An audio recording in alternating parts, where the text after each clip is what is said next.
Naam, natumai uko vyema pahali popote ulipo mpendwa msikilizaji. Karibu katika dawati la wingu saa tatu. Jina langu Brian Kipngeno. Rais wa taifa hili siku ya leo ameweza kujiunga na vikosi vya jeshi katika mji wa Eldoret, ambapo imekuwa ni siku ya kusherekea vikosi vya jeshi katika taifa hili. Rais William Ruto ameongoza maadhimisho ya siku ya kikosi ya jeshi ya ulinzi wa Kenya almaarufu KDF yaliyofanyika mjini Eldoret katika hafla iliyojaa heshima na uzalendo. Kwa mara ya kwanza tangu achukue uongozi wa taifa, Rais Ruto ameonekana akiwa amevalia sare rasmi za kijeshi, ishara ya mashikamano pamoja na heshima kwa majeshi ya nchi. Maadhimisho haya hufanyika kila mwaka tarehe 14 Oktoba kama njia ya kutambua mchango wa wanajeshi wa KDF katika kulinda taifa na kushiriki katika shughuli za maendeleo. Katika hafla hiyo, jeshi la KDF likiongozwa na mkuu wao Kariri pamoja na waziri wa usalama wa nje Soiban Tuya na kiongozi wa taifa walisema kwa mshikamano wake na jamii kwa kusisitiza umuhimu wa huduma kwa wananchi pamoja na ulinzi wa taifa. Vikosi hivyo pia vimeahidi kuendelea kushiriki na wananchi katika juhudi zake za kuhakikisha amani na usalama kote nchini. Siku ya KDF ni siku ya fursa ya kuwapa heshima mashujaa wanaolinda mipaka ya Kenya na kuenzi kujitolea kwao kwa ajili ya taifa. Kwingineko ni kwa Wizara ya Elimu imejibu mkomo wa waziri ambao umeingiza mwezi wa pili kwa kuamua kupeleka swala hilo mahakamani ili kupata mwelekeo rasmi. Hayo yalisemwa na Katibu Mkuu wa Elimu Juu Beatrice Iangala wakati wa hafla ya uzinduzi wa mfumo wa kidijitali wa hazina ya ufadhili wa elimu ya juu.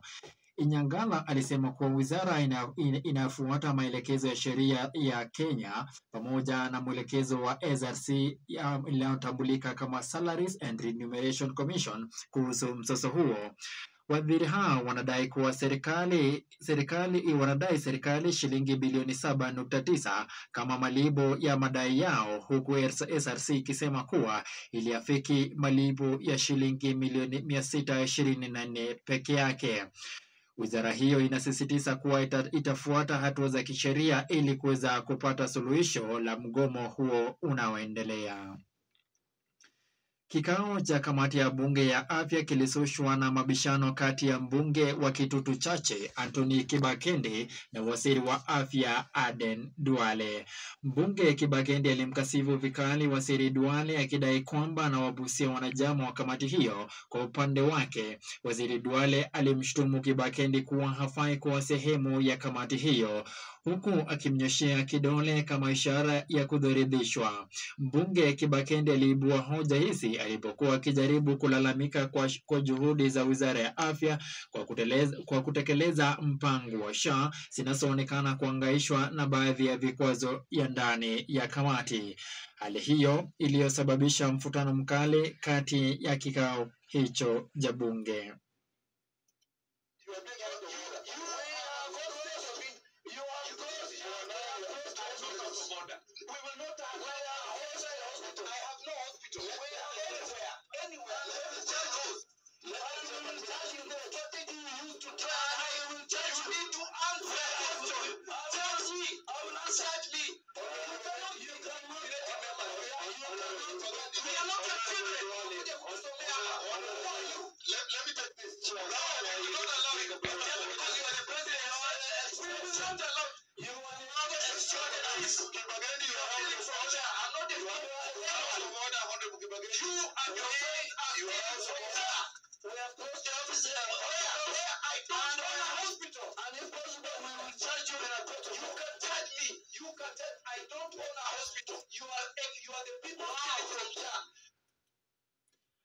Naam, hiyo tu ilikuwa ni matamshi yaliyotokea baina ya vigogo hawa wawili.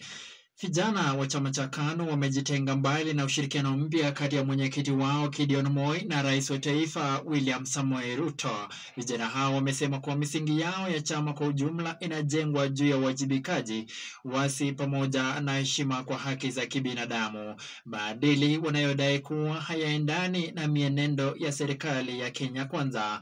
Kauli hiyo sasa inaongeza msisimko mpya katika mwelekeo wa siasa ya serikali jumuishi, huku vijana wa KANU wakichukua msimamo mkali dhidi ya hatua ya mwenyekiti wao kushirikiana na kiongozi wa Kenya Kwanza ambayo ni Rais William Ruto.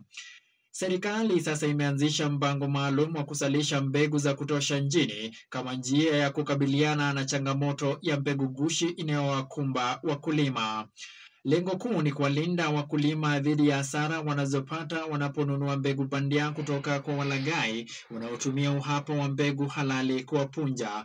Kupitia mpango huu, serikali inalenga kuhakikisha kuwa upatikanaji wa mbegu bora kwa wingi ili kuongeza uzalishaji na kuimarisha usalama wa chakula nchini.